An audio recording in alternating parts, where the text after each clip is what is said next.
আত্মহুতি বোধ করি এভাবেই দিতে হয়। চেন্নাই টেস্টের দ্বিতীয় ইনিংসে বাংলাদেশের হার ছিল সময়ের ব্যাপার, তবে ক্রিজে ছিলেন শেষ দুই স্বীকৃত ব্যাটার মেহেদী হাসান মিরাজ এবং নাজমুল হাসান শান্ত। দুজনে বিগ শট খেলে উইকেট বিলিয়ে দিয়েছেন। এরপরে বাংলাদেশের জন্য খুব বড় কোনো প্রত্যাশা ছিল না। অলৌকিকতার গল্প বাংলাদেশের ক্রিকেটে খুব বেশি আসেনি, চেন্নাইতেও হলো না। 234 রানে অল আউট হলো বাংলাদেশ। ভারতের বিপক্ষে রানের নিরিখে সবচেয়ে বেশি ব্যবধানে হারের লজ্জা জুটল টাইগারদের। এই হারের জন্য দায়ী কার?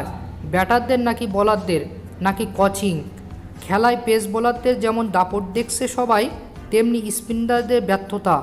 বোলিং ইউনিটের পারফরমেন্সে ব্যাটিং ইউনিটের যাতা অবস্থা অদক্ষতার প্রমাণ দিয়ে হারিয়েছে উইকেট। আর ফিল্ডিংয়েও দেখা গেছে বড় খামখেয়ালি।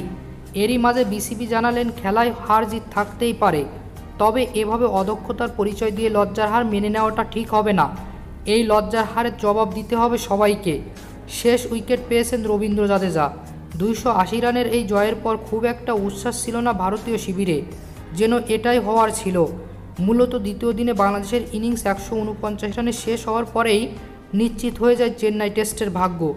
পরের দিনগুলো তো সেটারই পূর্ণতা এলো।